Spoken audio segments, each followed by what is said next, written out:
Of things that we do with our animals. We have a nice balance of activities that include things like daily checkups. We call that husbandry. We have time for new learning. We have time for exercise. We have time for relationship building. And we also have time for play.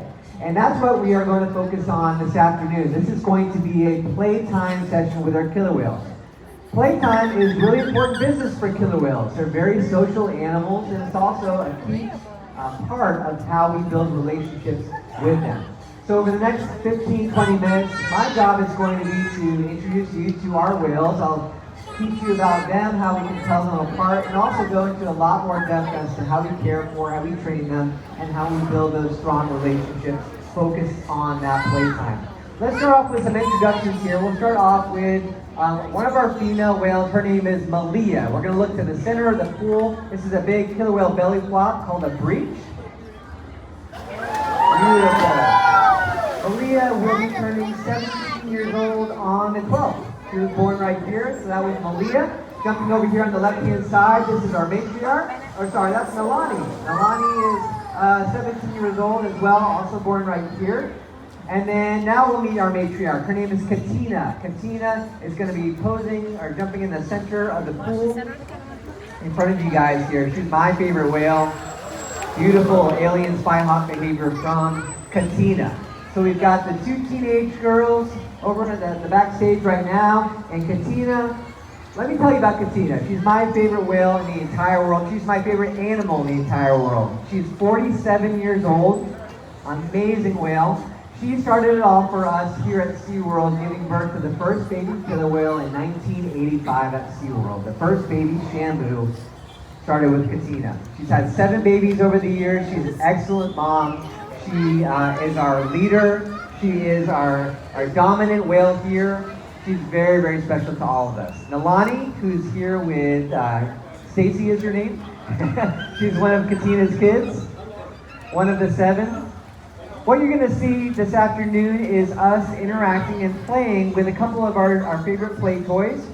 These are kind of like a frisbee type disc. We have a lot of different types of toys. The fancy zoological term for toys is environmental enrichment device. Very fancy, but it's a lot easier to say toy, right?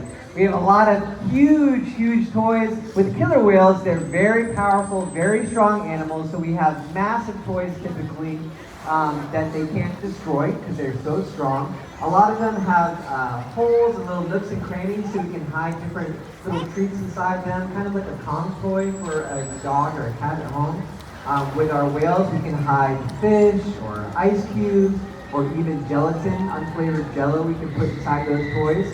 And frequently we'll take these different toys and combine them together using gelatin. We can make kind of a glue with a jello. We put just a little bit of water in it, put it in the blender, and makes a glue. We can glue different toys together, and then they can eat the jello, try to get those toys apart, and we call that a puzzle toy.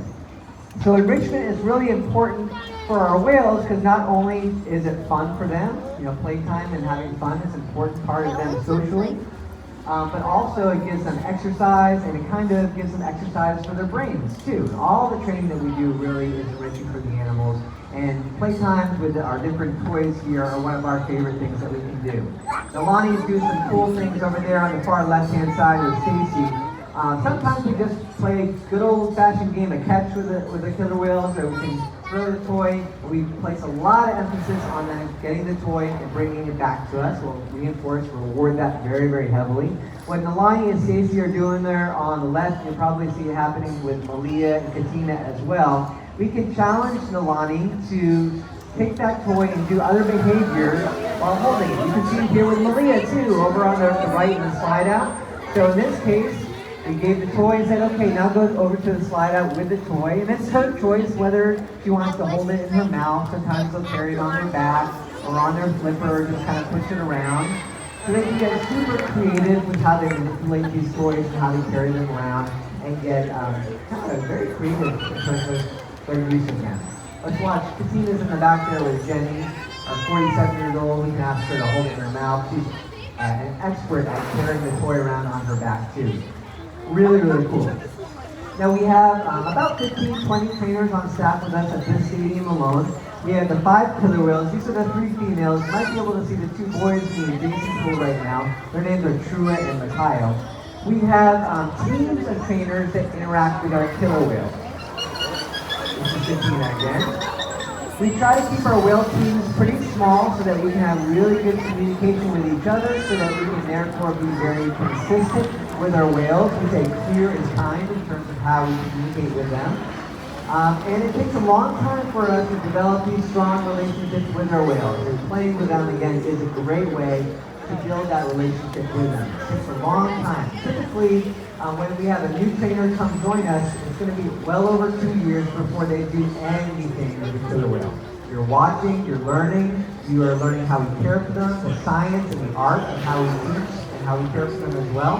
And then when it's time for you to get put on a whale's team, you just get added to 1 whale at a time, and we'll pair you with an experienced trainer. And that's exactly what's happening over here with Stacy and Sandy. Sandy's one of our newer trainers. She's been with us just about 2 years, and Stacy is Sandy's coach.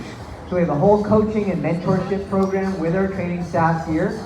So Stacy and Nalani have been interacting with each other for 10 or 11 years, so they have a very strong relationship. And Sammy is getting brought into the fold here. So Stacy can say, hey, Nalani, this is our new person, this is Sammy, get to know her, move very, very slowly.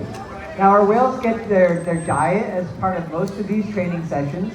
A lot of fish, between 100 and 200 pounds of fish every day per animal, a lot of food. But it's not all about the food. It's not all about the fish.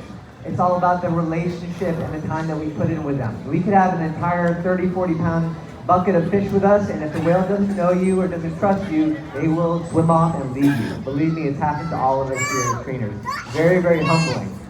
So it's not all about that food. It's about the other things that we can introduce to their environment that they seem to like and enjoy. And that's why we spend so much time with the animals, kind of getting to know their quirks, what makes them tick, what do they really love, whether it's a back rub or a belly scratch.